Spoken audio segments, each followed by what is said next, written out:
L'opération de ligament croisé, la phase 2. Donc la phase 1, c'est la phase inflammatoire, les 2 premières semaines. Normalement, avec la première vidéo, tu as commencé à faire dégonfler ton genou. Donc maintenant, qu'est-ce qu'il faut considérer? Il faut considérer que tu as une blessure des ischio-jambiers dans le cadre d'un DIDT et du quadriceps dans le cas d'un Kenney Jones. Donc on va considérer que tu as une déchirure musculaire de ces muscles-là. Il va falloir faire une rééducation pour les rendre plus forts, être capable à nouveau de faire quelque chose. Donc, dans le cadre du DIDT, des ischio-jambiers qui ont un problème, il va falloir faire du travail des ischio-jambiers en excentrique dès la 2e, 3e semaine jusqu'à la 6e semaine. Statique excentrique, excentrique pur. Donc j'ai montré une vidéo des levées de fesses, c'est ça, levée de fesses sur la chaise, ça marche très bien. Dans le cas du quadriceps, la chaise contre le mur est aussi un travail excentrique. Donc ça va te permettre, donc c'est statique versant excentrique, et ça va te permettre aussi de travailler sur ta déchirure pour qu'elle revienne à peu près normale. Dans les deux cas, peu importe l'opération que tu as eue, il faudra faire l'exercice du samouraï pour essayer de regagner de la flexion de genou.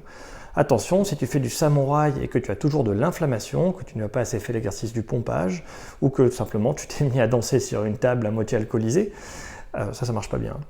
C'est ce qu'il ne faut pas faire. Dans ce cas-là, il faudra refaire du pompage et dès que le genou est dégonflé, tu pourras faire du samouraï.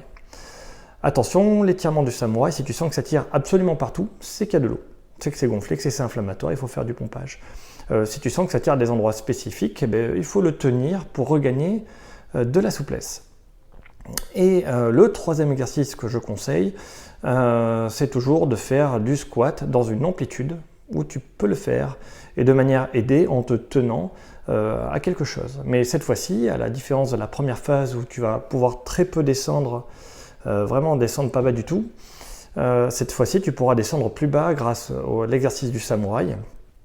Tu commenceras à pouvoir le faire dans une plus grande amplitude et petit à petit tu vas guérir ta blessure, ce qui te permettra de descendre de plus en plus bas en te tenant de moins en moins en utilisant ta force musculaire.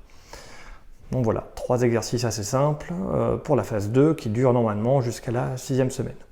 Petit rappel, rappelez-vous que le premier mois et demi, un ligament croisé, c'est très solide après opération. Le greffon est très solide. Et n'oubliez jamais que l'angulation où il faut faire très attention, c'est entre 15 et 30 degrés. Genou au sol, vous êtes fort, donc le reste c'est pas bon.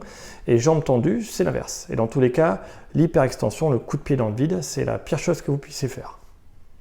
Regardez les autres vidéos, c'est expliqué.